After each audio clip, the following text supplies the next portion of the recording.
நமஸ்காரக. இன்றைக்கி வந்துட்டு திருத்தியா பக்தி பார்க்க போகிறோம். திருத்தியா பக்தினா இன்ஸ்ட்ருமெண்டல் கேஸ்னு அர்த்தம். அதாவது ஒரு வேலையை வந்துட்டு எப்படி செஞ்சு முடித்தாங்க, எதை வச்சு யூஸ் பண்ணி செஞ்சு முடித்தாங்க, அதை சொல்கிறது வந்துட்டு திருத்தியா பக்தி. இந்த action by which means it is accomplished, அதுதான் வந்துட்டு திருத்தியா பக்தி. இதில் வந்துட்டு வித்து, பை, யூஸிங்கு அதெல்லாம் வரும். அதெல்லாம் யூஸ் பண்ணி சென்டென்ஸ் வந்துட்டு ஃபார்ம் பண்ணால் அதுக்கு பேர் வந்துட்டு திருத்தியா பக்தி. இன்னொரு வாட்டி சொல்கிறேன். It is known as instrumental case. It is used in English to show the meaning of with, by or using something or someone as a tool or instrument. இன்ஸ்ட்ருமெண்டல்னால் என்னென்னா, ஒரு ஆப்ஜெக்ட் இல்லைன்னா பர்சனை வந்துட்டு ஒரு செயலை செஞ்சு முடிக்கிறதுக்காக யூஸ் பண்ணிக்கிறது தான் வந்துட்டு இன்ஸ்ட்ருமெண்டல்னு அர்த்தம். இன்னொரு வாட்டி சொல்கிறேன். It shows the object or person being used to perform an action equivalent to by or with. Example பார்க்கலாம். சஹ அஸ்வேன கச்சதி, அவர் குதிரையில் சென்றார். He goes by horse. சஹனா ஹீன்னு அர்த்தம், அஸ்வேனனா ஹார்ஸு, கச்சத்தினா கோன்னு அர்த்தம். அவர் வந்துட்டு குதிரையை யூஸ் பண்ணி ஒரு இடத்துக்கு போகிறாருன்னு அர்த்தம். சஹ அஸ்வேன சஹ கச்சதி, அவர் குதிரையுடன் செல்கிறார். ஹீ கோஸ் வித் த ஹார்ஸ்னு சொல்கிறாங்க. Sahana he, அஸ்வேனனா horse, Sahana with, கச்சத்தினா கோன்னு அர்த்தம். அவர் வந்துட்டு குதிரையுடன் செல்கிறார். இதுவும் வந்துட்டு திருத்தியா பக்தியில் வரும். சஹன் வந்தால் அதுக்கு முன்னாடி இருக்க வார்த்தை வந்துட்டு கண்டிப்பாக திருத்தியா பக்தியில் வரும். ஞாபகம் வச்சுக்கோங்க. எக்ஸாம்பிள்ஸ் பார்த்துடலாம். ஃபர்ஸ்ட் ஒன், சஹ ஹஸ்தேன காததி, அவர் தன் கையால் சாப்பிடுகிறார். சஹனா ஹீ, ஹஸ்தேனா ஹேண்டு, காதத்தினா ஈட்டுன்னு அர்த்தம். இந்த சென்டென்ஸில் அவர் வந்துட்டு கையால் சாப்பிட்றாரு. எதால் சாப்பிட்றாரு? கையால் சாப்பிட்றாரு. எந்த இன்ஸ்ட்ருமெண்ட்டை யூஸ் பண்ணி ஒரு வேலையை முடிக்கிறாங்களோ அந்த பொருளை வந்துட்டு நம்ம திருத்தியா பக்தியில் வந்துட்டு எழுதணும். இங்கே வந்துட்டு கையால் சாப்பிட்றாரு, அதனால் ஹஸ்தேனன்னு போடணும். செகண்ட் ஒன், பாலகஹ கந்துகேன கிரீடதி, சிறுவன் பந்துடன் விளையாடுகிறான். பாலகஹனா பாய், கந்துகேனா பாலு, கிரீடத்தினா விளையாடுகிறான். தேர்ட் ஒன், அகம் லேக்கன்யா லிகாமி, நான் பேனாவால் எழுதுகிறேன். அகம்னா ஐ, லேக்கன்யானா பெண்ணு, லிகாமினா ரைட்டுன்னு அர்த்தம். திருத்தியா பக்தியிலே இன்னொரு டைப் பார்க்கலாம். சஹ, சாக்கம், சார்தம், சமம் இந்த வேர்ட்ஸ்லாம் வந்துச்சுன்னா இதுக்கு முன்னாடி இருக்க வார்த்தையை வந்துட்டு திருத்தியா பக்தியில் எழுதணும். ஃபர்ஸ்ட் ஒன், மோகனக ராமேண சக கச்சதி, மோகன் ராமனுடன் போகிறார். மோகன் வந்துட்டு ராமன் கூட வந்துட்டு போகிறாருன்னு சொல்கிறாங்க. அப்போ வந்துட்டு அந்த கூடன்னு வருதுல, அது வந்துட்டு திருத்தியா பக்தியில் வரும். இங்கே வந்துட்டு சஹ என்ற வேர்டுனா என்ன அர்த்தம்? வித்துன்னு அர்த்தம். இதுக்கு முன்னாடி இருக்க வேர்டு வந்துட்டு ராமேணன்னு போடணும். யார் கூட போகிறாங்களோ அவங்கள வந்துட்டு திருத்தியா பக்தியில் எழுதணும். இந்த எக்ஸாம்பிளில் வந்துட்டு ராமர் கூட போகிறதுனால ராமேணன்னு போடணும். செகண்ட் எக்ஸாம்பிள் பார்க்கலாம். அகம் மித்ரேன சக நகரம் கச்சதி, நான் என் நண்பனுடன் ஊருக்கு செல்கிறேன். இதில் வந்துட்டு யார் கூட போகிறாங்க? ஃப்ரெண்டு கூட போகிறாங்க. அதனால் மித்ரேனன்னு போடணும். அகம்னா ஐயின்னு அர்த்தம், மித்ரேனா ஃப்ரெண்டு, சஹனா வித்து, நகரம்னா டவுனு, கச்சத்தினா கோன்னு அர்த்தம். தேர்ட் ஒன், சீதா ராமேண சக வனம் கச்சதி, சீதை ராமருடன் காட்டுக்கு செல்கிறார். இதில் வந்துட்டு யார் கூட போகிறாங்க? ராமர் கூட போகிறாங்க. அதனால் ராமர் என்ற வேர்டு வந்துட்டு திருத்தியா பக்தியில் எழுதணும்.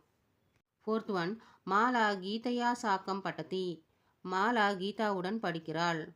இதில் வந்துட்டு உடன் வருதுல, உடன்னு அர்த்தம், சாக்கம்னு அர்த்தம். இந்த சாக்கம்னு என்ற வேர்டு வந்துச்சுனாலே அதுக்கு முன்னாடி இருக்க வார்த்தை வந்துட்டு திருத்தியா பக்தியில் எழுதணும். அதனால் கீதையான்னு போடணும். தேர்ட் கேஸில் இன்னொரு டைப் வந்துட்டு மீன்ஸ் ஆஃப் டிரான்ஸ்போர்ட், அதாவது வந்துட்டு எந்த டிரான்ஸ்போர்ட்டை யூஸ் பண்ணி வந்துட்டு போகிறாங்கன்னு சொல்கிறத வந்துட்டு நம்ம திருத்தியா பக்தியில் வந்துட்டு சொல்லலாம். எக்ஸாம்பிள் பார்த்துடலாம். ஃபர்ஸ்ட் ஒன், ராமக ரயில் யானேன கச்சதி, ராமர் ரயிலில் போகிறார். இதில் வந்துட்டு ட்ரெயினில் போகிறாங்க, அதனால் ரயில் யானேனன்னு போடணும். திருத்தியா பக்தியில் எழுதணும். செகண்ட் ஒன், சஹ வாயு யானேன தில்லி நகரம் கச்சதி, அவர் விமானத்தில் டெல்லி நகரம் செல்கிறார். இதில் வந்துட்டு எதில் போகிறாரு? விமானத்தில், அதனால் விமானத்தில் என்ற வேர்டை வந்துட்டு திருத்தியா பக்தியில் எழுதணும். வாயு யானேனன்னு போடணும். சஹனா ஹி, வாயு யானேனா ஏரோப்ளைன், கச்சத்தினா கோன்னு அர்த்தம். தேர்ட் ஒன், தே பஸ் யானேன கச்சந்தி, அவர்கள் பேருந்தில் செல்கிறார்கள். தேனா தேன்னு அர்த்தம், பஸ் யானேனா பஸ்ஸுன்னு அர்த்தம், கச்சந்தினா கோன்னு அர்த்தம். எதை யூஸ் பண்ணி போகிறாங்க? பஸ் யூஸ் பண்ணி போடுறாங்க. அதனால் பஸ் என்ற வார்த்தையை வந்துட்டு திருத்தியா பக்தியில் எழுதணும். பஸ் யானேனன்னு போடணும். ஃபோர்த் ஒன், சஹ இத்வி சக்ரிகையா கச்சதி, அவர் சைக்கிளில் செல்கிறார். சஹனா ஹீன்னு அர்த்தம். இத்வி சக்கரிகையானா பைசைக்கிள், கச்சத்தினா கோன்னு அர்த்தம். அவர் எதில் போகிறாரு? பைசைக்கிளில் போகிறாரு. அதனால் பைசைக்கிள் என்ற வார்த்தை வந்துட்டு திருத்தியா பக்தியில் எழுதணும். நெக்ஸ்ட் டைப் வந்துட்டு வீணா. வீணா என்ற வேர்டு வந்தாலும் வந்துட்டு திருத்தியா பக்தி யூஸ் பண்ணணும். வீணானா வித்தவுட்னு அர்த்தம். எக்ஸாம்பிள் பார்த்துடலாம். ஃபர்ஸ்ட் ஒன், அகம் ராமேண வீணா ந ஆகமிஷ்யாமி. ராமன் இல்லாமல் நான் வரமாட்டேன். அகம்னா ஐயின்னு அர்த்தம். ராமேணனா ராமர்னு அர்த்தம். வீணானா வித்தவுட், நனா நோ, ஆகமிஷ்யாமினா கம்முன்னு அர்த்தம். இதில் வந்துட்டு வீணா என்ற வேர்டு வந்துட்டு உபபத விபக்தி. அதனால் இதுக்கு முன்னாடி இருக்க வேர்டு வந்துட்டு நம்ம திருத்தியா பக்தியில் எழுதணும். செகண்ட் ஒன், சஹ புஸ்தகேன வீணா படதி. அவன் புஸ்தகம் இல்லாமல் படிக்கிறான். சஹனா ஹி, புஸ்தகேனா புக்கு, வீணானா வித்தவுட்டு, படத்தினா படிக்கிறான். இதில் வந்துட்டு வீணா என்ற வேர்டு வந்துட்டு உபபத விபக்தி. அதனால் வீணா என்ற வேர்டு வந்துச்சுனாலே அதுக்கு முன்னாடி இருக்க வேர்டை வந்துட்டு நம்ம திருத்தியா பக்தியில் எழுதணும். நெக்ஸ்ட் உபபத விபக்தி வந்துட்டு ஹீனக. ஹீனகனாலும் வித்தவுட்னு அர்த்தம். எக்ஸாம்பிள் பார்த்துடலாம். ஃபர்ஸ்ட் ஒன், வித்யாஹீனக பாலகக ந விபாதி. கல்வி இல்லாத குழந்தை பிரகாசிக்காது. வித்யாஹீனகனா கல்வி இல்லாத, பாலககனா சைல்டுன்னு அர்த்தம். நனா நோ, விபாத்தினா ஷைன்னு அர்த்தம். நெக்ஸ்ட் உபபத விபக்தி வந்துட்டு விபாதி. இது வந்தாலும் வந்துட்டு நம்ம திருத்தியா பக்தி யூஸ் பண்ணணும். ஃபர்ஸ்ட் ஒன், நபக சந்திரன விபாதி. வானம் சந்திரனால் பிரகாசிக்கிறது. நபகனா ஸ்கைன்னு அர்த்தம். சந்திரனா மூணு, விபாத்தினா ஷைன்ஸ்னு அர்த்தம். இதில் வந்துட்டு விபாத்தி வந்துட்டு உபபத விபக்தி, சந்திரனை வந்துட்டு திருத்தியா பக்தியில் இருக்குது. செகண்ட் ஒன், வளையம் மணினா விபாத்தி. மோதிரம் ஒரு ரத்னத்தால் பிரகாசிக்கிறது. வளையம்னா மோதிரம், மணினானா ஜெம்முன்னு அர்த்தம், விபாத்தினா ஷைன்ஸ்னு அர்த்தம். இதில் மணினா என்ற வேர்டு வந்துட்டு திருத்தியா பக்தியில் இருக்குது. நெக்ஸ்ட் டைப் வந்துட்டு திருத்தியா பக்தியில் வந்துட்டு ஒரு கேரக்டரை வச்சு ஒருத்தரை வந்துட்டு ஐடென்டிஃபை பண்ணோன்னா அந்த மாதிரி சென்டென்ஸை கூட வந்துட்டு நம்ம திருத்தியா பக்தியில் எழுதலாம். எக்ஸாம்பிள் பார்க்கலாம். ஃபர்ஸ்ட் ஒன், சத்தியன நியாயத்தே அயம் சாத்திரக. அந்த மாணவர் தனது உண்மையுள்ள தன்மைக்காக அறியப்படுகிறார். சத்தியனா ட்ரூத், நியாயத்தேனா நோனு, அயம்னா திஸ், சாத்திரகனா ஸ்டூடெண்ட்டு. செகண்ட் ஒன், துவஜேன நியாயத்தே அயம் தேவாலயக. அந்த கோயில் கொடியினால் அறியப்படுகிறது. துவஜேனா ஃப்ளாக், நியாயத்தேனா நோனு, அயம்னா திஸ், தேவாலயகனா டெம்பிள். இதில் வந்துட்டு துவஜேன என்ற வேர்டு வந்துட்டு திருத்தியா பக்தியில் இருக்குது. தேர்ட் ஒன், சஸ்ரேன நியாயத்தே அயம் சைனிகக. ஒரு சிப்பாய் தனது ஆயுதத்தால் அறியப்படுகிறார். சஸ்ரேனா வெப்பன், நியாயத்தேனா நோனு, அயம்னா திஸ், சைனிகனா சோல்ஜர். இதில் சஸ்ரேன என்ற வேர்டு வந்துட்டு திருத்தியா பக்தியில் இருக்குது. நெக்ஸ்ட் உபபத விபக்தி வந்துட்டு அலம். இந்த அலம் என்ற வேர்டு வந்துட்டு திருத்தியா பக்தி, அதாவது தேர்ட் விபக்திலையும் வரும், ஃபோர்த் விபக்திலையும் வரும். அலம்னா என்ன அர்த்தம்னா எனஃப்னு அர்த்தம், அதாவது போதும்னு அர்த்தம். எக்ஸாம்பிள்ஸ் பார்த்துடலாம்.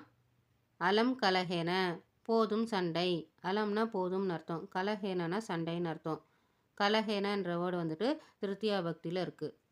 செகண்ட் ஒன், அலம் விவாதேன, போதும் சர்ச்சை. விவாதேனா சர்ச்சை, அலம்னா போதும்னு அர்த்தம். விவாதேன என்ற வேர்டு வந்துட்டு திருத்தியா பக்தியில் இருக்குது. தேர்ட் ஒன், அலம் கமனேன, செல்வது போதும். அலம்னா போதும், கமனேனா செல்வது. கமனேன என்ற வேர்டு வந்துட்டு திருத்தியா பக்தியில் இருக்குது. ஃபோர்த் ஒன், அலம் பட்டனேன, படித்தது போதும். அலம்னா போதும், பட்டனேனா படித்தது. பட்டனேன என்ற வேர்டு வந்துட்டு திருத்தியா பக்தியில் இருக்குது. ஃபிஃப்த் ஒன், அலம் ஹசித்தேன, சிரித்தது போதும். அலம்னா போதும், ஹசித்தேனா சிரித்தது. ஹசித்தேன என்ற வேர்டு வந்துட்டு திருத்தியா பக்தியில் இருக்குது. திருத்தியா பக்திக்கு உபபத விபக்தி என்ன பார்த்துடலாம். உபபத விபக்தினா கீவேர்ட்ஸ்னு அர்த்தம். சஹ, சாக்கம், சார்தம், சமம், வீணா, ஹீனக, அலம். Sahana with, சாக்கம்னாலும் with, சார்தம்னாலும் with, சமம்னா equal, வீணானா without, ஹீனகனா without, அலம்னா enough. திருத்தியா பக்திக்கு இந்த மாதிரி படிச்சுக்கிட்டிங்கன்னா ஈஸியாக இருக்கும். அகாராந்த புல்லிங்க ராம சப்தத்துக்கு பிரதமா பக்தி ராமகன்னு வரும். திருத்தியா பக்தி ராமேணன்னு வரும். ஈகாராந்த புல்லிங்க ஹரி சப்தத்துக்கு பிரதமா பக்தி ஹரிஹின்னு வரும். திருத்தியா பக்தி ஹரினான்னு வரும். உக்காராந்த புல்லிங்க ஷாது சப்தத்துக்கு பிரதமா பக்தி ஷாதுஹுன்னு வரும். திருத்தியா பக்தி சாதுனான்னு வரும். ஆகாராந்தக ஸ்ரீலிங்கம் லதா சப்தத்துக்கு பிரதமா பக்தி லதான்னு வரும். திருத்தியா பக்தி லதையான்னு வரும். ஈகாராந்த ஸ்ரீலிங்கம் நதி சப்தத்துக்கு பிரதமா பக்தி நதின்னு வரும். திருத்தியா பக்தி நத்தியான்னு வரும். அகாராந்த நபுன்சகலிங்கம் ஃபலா சப்தத்துக்கு பிரதமா பக்தி ஃபலம்னு வரும், திருத்தியா பக்தி ஃபலேனன்னு வரும்.